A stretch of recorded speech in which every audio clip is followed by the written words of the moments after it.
खबर दर खबर शम्स तबरेज़ कासमी के साथ। अस्सलाम वालेकुम रहमतुल्लाह, मैं हूँ शम्स तबरेज़ कासमी और आप देख रहे हैं मिल्लत टाइम्स।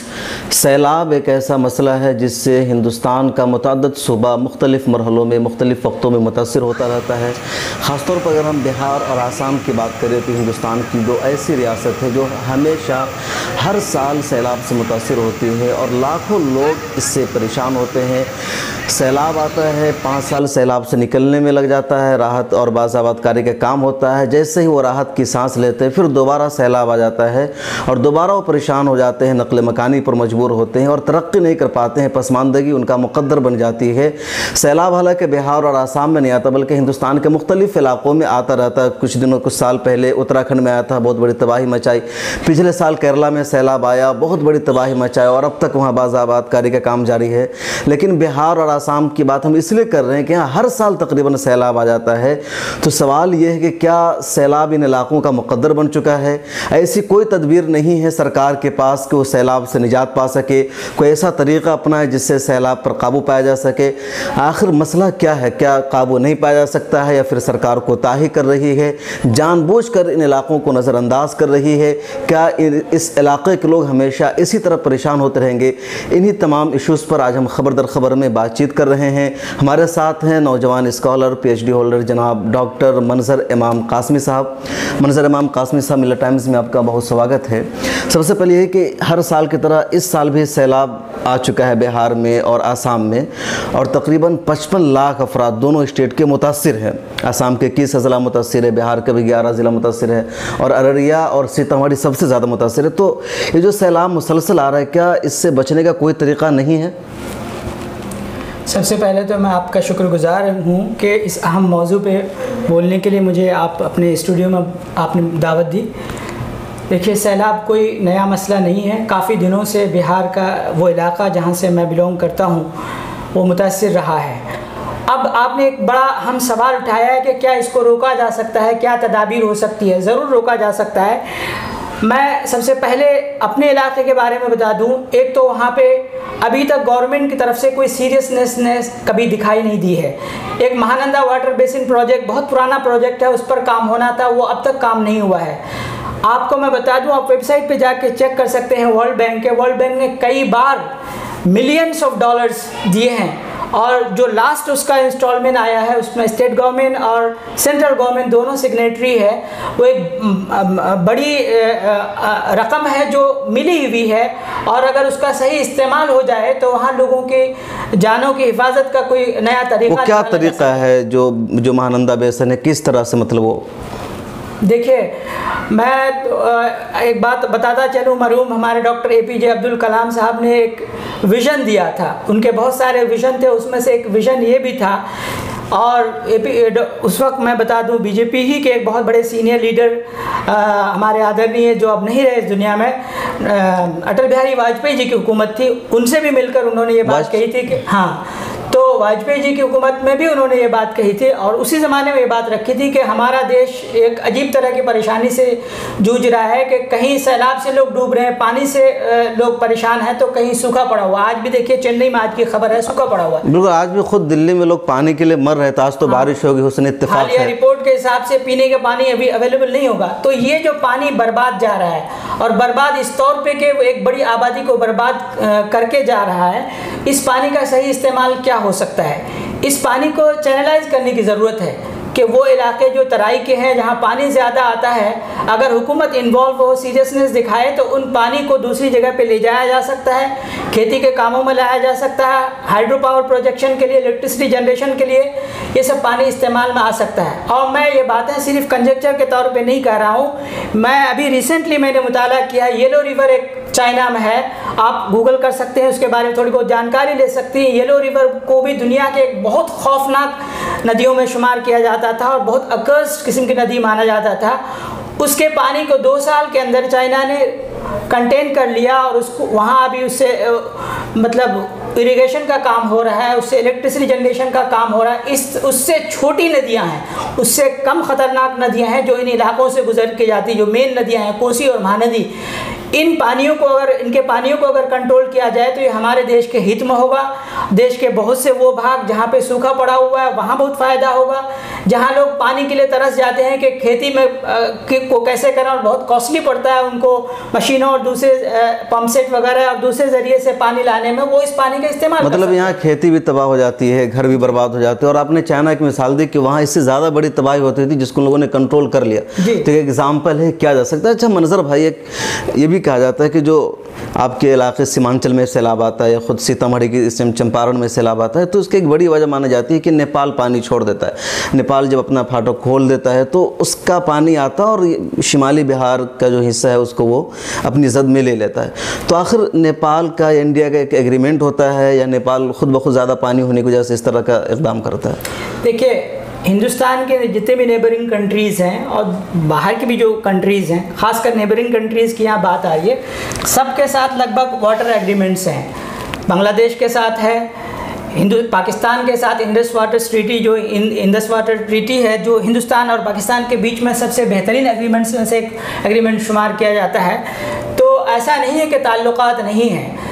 किसी भी कंट्री के लिए उनकी अपनी इमीडिएट नीड बहुत अहमियत का हामिल होती है। अगर नेपाल में पानी किसी वक्त ज़्यादा आ जाता है तो नेपाल की गवर्नमेंट अपनी पब्लिक के तई वो अकाउंटेबल है कि उसको बचाने की कोशिश करे। ऐसे मौके पे अगर पानी छोड़ा जाता है तो किसी भी इशू का एक जो ह्यूमन एस्पेक्ट होता है, हम शायद नेपाल को उस वक्त ज़िम्मेदार नहीं ठहरा सकते हैं।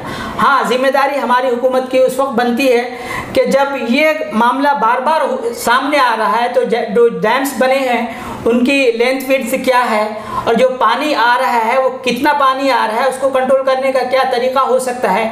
जो एग्रीमेंट्स होते हैं उसमें नए क्लॉजेस लाए जा सकते हैं और दूसरे तरीके अपनाए जा सकते हैं। लेकिन ये हुकूमतों के इन्वॉल्वमेंट का मामला है कि आप अगर एक लॉपसाइडेड डेवलपमेंट करेंगे कि किसी इलाके में बहुत कुछ काम कर रहे हैं और एक बड़ा रीजन जो बिल्कुल इग्नोर होता जा रहा है सालों से, आज़ादी के बाद से देखें तो उन इलाकों में बहुत ज़्यादा डेवलपमेंट का काम नहीं। अच्छा मंजर भाई, सीमांचल की हम बात कर रहे हैं उसमें, लेकिन आसाम भी एक ऐसा एरिया है जो सैलाब से बहुत ज़्यादा मुतासिर है और वहाँ भी सैलाब को रोकने के लिए कोई काम नहीं हुआ है। अभी ढुबरी में मोहम्मद नजमल की तस्वीर सोशल मीडिया पर वायरल हो रही थी, वो बोट में जा रहे थे अपने इलाके में।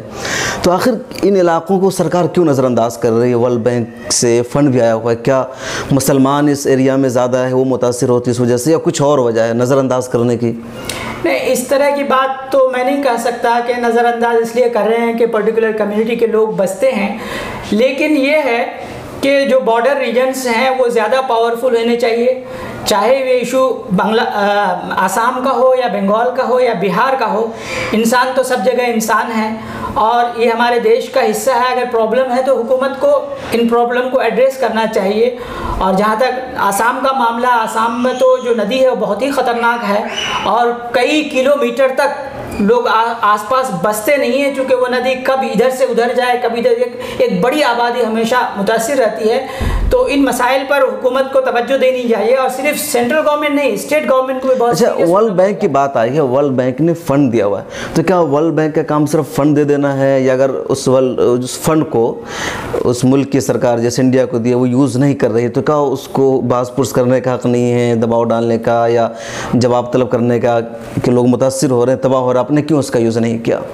देखिए, जितने भी बड़ी फंडिंग एजेंसीज़ हैं या जो ऑर्गेनाइजेशंस हैं वो इतने बड़े बड़े कामों के लिए किसी इंडिविजुअल को तो पैसा नहीं दे सकती हैं। इसमें हुकूमतों का इन्वॉल्वमेंट होता है और हुकूमतों से मामलात करने में बहुत एहतियात की भी ज़रूरत होती है, क्योंकि मामलात बायलैटरल भी होते हैं और कई बार दूसरी तरह के, अगरचे वो कोई हुकूमत ना हो लेकिन वहाँ की कोई किसी कंट्री की बड़ी NGO हो, तो ये सारे वो मामलात हैं। अकाउंटेबिलिटी है, ये इदारे भी जब पैसे देते हैं तो इस चीज़ पर इनकी निगाह होती है कि इन पैसों का सही इस्तेमाल हो रहा है या नहीं, और उसका एक टाइम फ्रेम भी होता है। लेकिन बहुत सख्त ज़रूरत उन लोगों की है कि जो अपने यहाँ, जिनके यहाँ फ़ंड आ रहा है, वहाँ की हुकूमतें कितनी वो है, वहाँ की जो लीडरशिप है वो कितनी कैपेबल है, वो उन मसाइल को उठाती है या नहीं है। कई बार क्या आपको पैसा मिल गया, आप कहेंगे कि नहीं अभी हम दूसरे कामों में इन्वॉल्व हैं, हम 15 साल बाद करेंगे, लेकिन 15 साल में जो नुकसान हो जाता है उसकी भरपाई फिर होनी मुश्किल हो जाती है। आपको मैं बताऊं, हमारे वहाँ जो पुल और जो कई ब्रिजेस ऐसे बने हुए हैं, अभी मुजफ्फरनगर की खबर खूब वायरल हुई है और वीडियोस भी आई हैं, कई टीवी चैनल्स ने भी दिखाया है कि 1 महीना के अंदर लगभग 3 बार एक पुल टूट जाता है। तो ये इतना बड़ा अमाउंट जहाँ लगता है, करोड़ों में एक बड़ा ब्रिज या पुल बनता है और उसका 1 महीने के अंदर मतलब अमाउंट लगता नहीं, अमाउंट उसके लिए रिलीज होता है, लगता तो शायद उसका 1-2% होगा।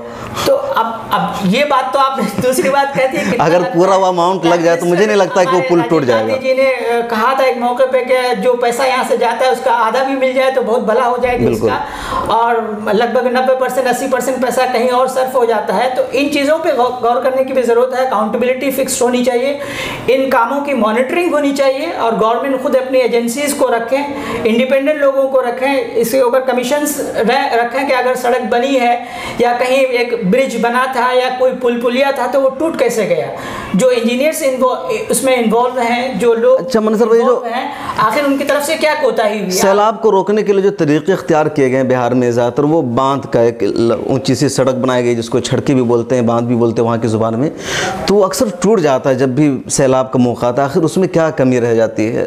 देखिए, बांध से तो मेरे ख्याल से सैलाब को नहीं रोक सकते। जो पानी आता है, जितनी तेज़ बहाव होती है उसकी, और क्या कहते हैं, जिस मिकदार में पानी आता है उसको शायद छोटा मोटा बांध या जिस तरह का जो कंसेप्ट, वो तो इसलिए क्या किया जाता है कि जैसे मान लीजिए मेरा गांव है और मेरा एक पंचायत है, एक ब्लॉक है, उससे कनेक्टिविटी बनी रहे। सैलाब के मौसम में मान लीजिए निचले इलाकों में पानी है लेकिन आप एक रोड होकर जा रहे हैं तो कहीं कटने का ख़तरा रहता है, या कहीं बहुत नीची ज़मीन है उसके आसपास छोटी मरी हुई नदियाँ होती हैं जिसमें पानी ज़्यादा आने जाने से वो जिंदा नदियों से भी कभी कभी ख़तरनाक बन जाती है। तो उन इलाकों में ब्रिज बना दिया जाता है ताकि कनेक्टिविटी ना टूटे। लेकिन सैलाब के लिए तो एक बहुत बड़े विज़न की ज़रूरत है, और जिस विज़न को हमारे former president APJ Abdul Kalam साहब ने दिया, जिस विज़न के लिए कमिटमेंट हमारे गवर्नमेंट की होनी चाहिए, और इसमें हमारे स्टेट गवर्नमेंट्स को इन्वॉल्व होना चाहिए कि इन विज़न पे काम करें। क्योंकि जिस तरह हम अपने देश को देखना चाहते हैं कि बड़ी ताकत बनकर उभरे, अगर हम इस तरह के लॉपसाइडेड डेवलपमेंट करेंगे और इस तरह एक बड़ी आबादी को छोड़ देंगे तो कहीं ना कहीं तरक्की में हम बहुत पीछे रह जाएंगे। और आजकल बहुत कंपटीशन है, बहुत कंटेस्टेशन है ग्लोबल सतह पे भी। अगर हमारी ये वीकनेसेस एक्सपोज होती है तो हम वो बड़ी ताकत नहीं बन सकते जिनका हम सब लोग ख्वाब देखते हैं। तो हिंदुस्तान को अगर ताकतवर बनना है तो वो सिर्फ दिल्ली में काम करने से या नोएडा या गुरुग्राम में काम करने से नहीं होगा।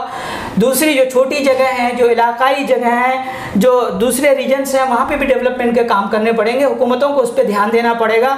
और अगर हुकूमत ये सोचे कि यहाँ फलां आबादी बसती है इसलिए काम नहीं होगा, मैं ऐसा तस्वुर नहीं करता हूँ। हुकूमतों को चाहिए कि जो लोग पिछड़ गए हैं, जो इलाके पिछड़े हुए हैं, उनको और आगे बढ़ाएं, उनको ज़्यादा ताकतवर करें ताकि हमारा देश मजबूत हो, हमारे मसाइल हल हों। और जो इमीडिएट ज़रूरत है वहाँ पे NDRF की टीम्स को ज़्यादा से ज़्यादा भेजनी चाहिए। जो लोग फंसे हुए हैं उनको निकालना चाहिए, उनके खाने पीने का, मेडिसिन का, परमानेंट सोल्यूशन का। जो बीमारियां आती हैं उसके बाद कोई पूछने वाला नहीं होता है। बिल्कुल, इन चीज़ों पे ध्यान देने की ज़रूरत है। मैं चाहूँगा कि इन चीज़ों पे ध्यान दी जाए। तो आप हैं मनज़र इमाम कासमी साहब, आपने तफसील से बताया कि सीमांचल के क्या मसाइल है, आसाम के क्या मसाइल है, और बहुत अच्छी बात ये रही नाजरीन कि इसका हल निकाला जा सकता है, सैलाब को रोका जा सकता है। लेकिन जो गवर्नमेंट है वो सीरियस नहीं है, तवज्जो नहीं दे रही है, और इन जो पसमादा इलाका उसको मज़ीद पसमादा बनाना चाहते हैं और सैलाब की वजह से उभर नहीं पाते हैं, हमेशा उसी मसाइल में उलझे हुए रह जाते हैं। तो सरकार इसको हल कर सकते हैं लेकिन तवज्जो नहीं दे रही है। सरकार के लिए ज़रूरी है कि तवज्जो दे, इन मसाइल को हल करे। जो नेपाल से पानी आता है उस पर गौर करे, या इसके अलावा जो पानी है उसका यूज़ करे, कोई डैम बनाए, जिस तरह भी मुमकिन है इसको किया जा सकता है। चाइना की मिसाल हमारे सामने है लेकिन सरकार तवज्जो नहीं दे रही, जिस पर तवज्जो देनी होगी। तो बहुत सारी हमें उम्मीद है कि आपको हमारे इस प्रोग्राम से जानकारी मिली होगी, और सैलाब के बारे में जो ताज़ा अपडेट्स है वो आपको बता दें कि बिहार में सैलाब की वजह से अब तक 32 लोगों की मौत हो चुकी है, 40 से ज़ायद लोग लापता हैं, नकल मकानी पर मजबूर है। हालांकि ताज़ा रिपोर्ट ये भी है कि अब पानी का जो बहाव है उसमें कुछ कम हुआ है या रुक गया है, पानी बढ़ नहीं रहा है। तो उम्मीद है कि अब सैलाब कुछ मामला कंट्रोल हो गया है। आसाम में सैलाब की वजह से 12 लोगों की मौत हो चुकी है, वहाँ भी तकरीबन 8 लाख से ज़ायद लोग मुतासिर हैं। नेपाल बुरी तरह सैलाब से मुतासिर है, वहाँ 55 लोगों की मौत हो चुकी है। तो सैलाब की सूरत हाल है। मज़ीद अपडेट्स हम अपने चैनल पर और जो मिले टाइम्स की वेबसाइट है वहाँ अपडेट जारी रखेंगे, आपको इतला करते रहेंगे। ये प्रोग्राम देखने के लिए आपका बहुत शुक्रिया। हमारी दरख्वास्त होगी कि ज़्यादा से ज़्यादा तादाद में आप इसे दूसरों तक फैलाइए, हुकूमत तक, अरबाब इक़्तिदार तक हमारी आवाज़ पहुँचे ताकि उस खित्ते के मसाइल हल हो सके। मिलेट टाइम्स की वीडियोस देखने के लिए यहाँ क्लिक करके सब्सक्राइब करें और हाँ, बेल आइकन जरूर दबाएं। अगर फेसबुक पर देख रहे हैं तो पेज लाइक करें। ताज़ा तरीन खबरों और मज़ामीन के लिए विजिट करें हमारी वेबसाइट www.millettimes.com। हमारी ये वेबसाइट उर्दू, हिंदी, इंग्लिश तीनों लैंग्वेज में मौजूद है।